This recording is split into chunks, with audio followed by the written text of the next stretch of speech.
Bonjour à tous, bienvenue pour ce nouvel épisode de Business Open Your Mind.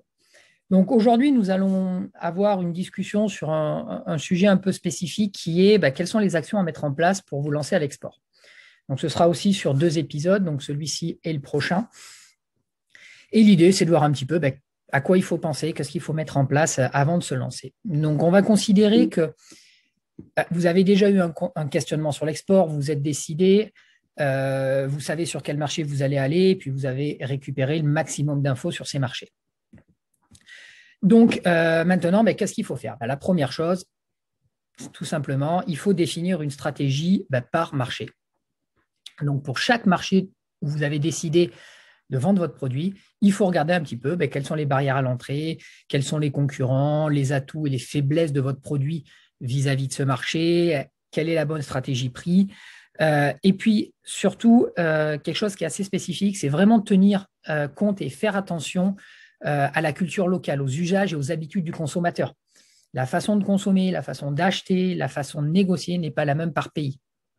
Donc, quand on parle de stratégie, on parle aussi de la façon d'aller négocier, d'aller discuter, de faire du business. Donc, ça, c'est quelque chose à prendre en compte. Une autre problématique, ça va être au niveau de votre production. Donc, c'est très bien de partir à l'export, mais en cas de réussite, il faut quand même s'assurer que vous avez une capacité d'augmentation de votre production qui va couvrir les demandes de ces différents marchés. Une des grosses erreurs, ce serait de partir en disant oui, au début, on va recevoir des petites commandes et puis on arrivera à faire et ainsi de suite. Puis finalement, ça se passe très bien, vous avez une belle commande qui arrive et là, être obligé de donner des délais de fabrication et de livraison de 6 mois, 1 an, non, ce n'est pas possible. Donc, se lancer à l'export, c'est une très bonne idée, mais il faut s'assurer que d'un point de vue production, on soit capable de couvrir la demande. Il faut surtout pas se mettre en difficulté sur ce point-là.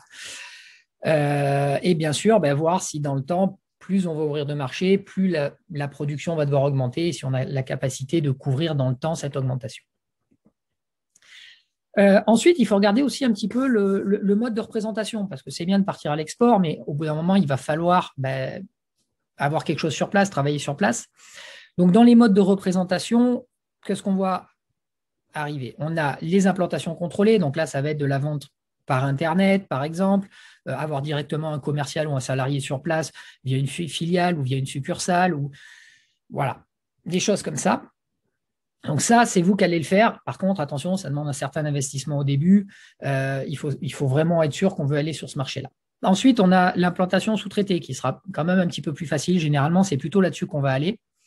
Donc l'implantation sous-traitée, on va travailler avec un distributeur ou des sociétés de commerce internationales qui vont faire ça pour vous. Donc là, c'est intéressant parce que généralement, le distributeur, lui, connaît déjà bien le marché, a ses équipes, va peut-être vous détacher un commercial et ainsi de suite. Et puis, on est engagé que sur un certain temps, si ça ne fonctionne pas, on a toujours le moyen de se retirer et de réduire les coûts et le risque. Et puis après, on a quelque chose d'un petit peu plus spécifique qui est l'implantation concertée, où là, on va travailler avec des groupements d'importateurs, du portage ou voir directement un joint venture avec notre société. Enfin, voilà. Donc ça, c'est peut-être un petit peu plus tard quand on est déjà bien implanté, qu'on a une bonne stratégie, qu'on est déjà à l'export, mais qu'on veut aller de façon un peu plus dynamique, un peu plus énergique sur certains pays. Au départ, nous, ce qu'on conseille régulièrement, c'est tout simplement d'y aller via un réseau de distribution et un site Internet. Et pour certains pays, pourquoi pas avoir quelqu'un sur place. Par exemple, on peut penser à un VIE qui aura la possibilité de vous soutenir, de soutenir le distributeur directement dans une zone spécifique. Donc, c'est quelque chose qui est envisageable et qui est assez intéressant. Une autre problématique à anticiper, c'est toute la problématique administrative et financière. Donc, d'un point de vue financier, il faut s'assurer qu'on aura la trésorerie suffisante pour partir à l'export. Alors, pourquoi c'est important? Tout simplement parce qu'il y a énormément de coûts lorsqu'on part à l'export. On ne le voit pas toujours, on se dit on va travailler avec un distributeur, donc c'est bon, c'est lui qui va faire le travail. Non, ça ne se passe pas comme ça. Vous allez engendrer certains coûts qui sont nécessaires pour que ça se passe bien au départ. Tout simplement, il va peut-être falloir mettre en place un plan de communication spécifique avec du marketing spécifique.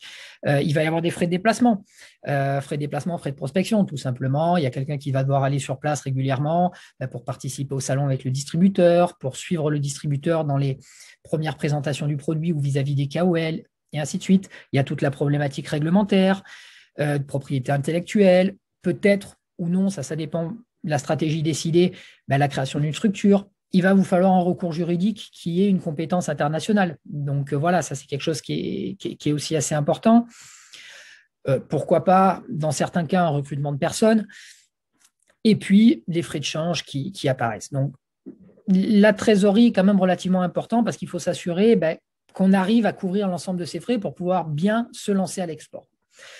Ensuite, il y a toute une partie administrative qui va être, par exemple, les relations avec les banques. Il faut s'assurer qu'on ait une banque qui soit capable de facilement mettre en place des procédures de virement monétaire entre différents pays, faire de la facturation en langue étrangère. Donc, c'est quelque chose qui est relativement important aussi. Après, il faut savoir que pour tout ça, il y a des aides financières à l'export actuellement, en particulier avec la situation sanitaire actuelle. Il y a beaucoup d'aides financières pour le lancement et la relance de l'export qui sont mises en place, et donc ce serait dommage de ne pas en profiter.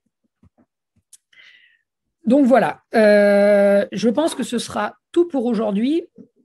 On verra un petit peu le reste des points lors de du prochain épisode. Donc, on parlera un petit peu du fonctionnement au sein même de l'entreprise entre les différents services qui vont être très importants. Et puis surtout après, comment s'attacher le ou la bonne personne clé pour que sa stratégie d'export soit réussie. Je vous remercie de m'avoir suivi et puis je vous donne rendez-vous au prochain épisode. Merci, bonne fin de journée, au revoir.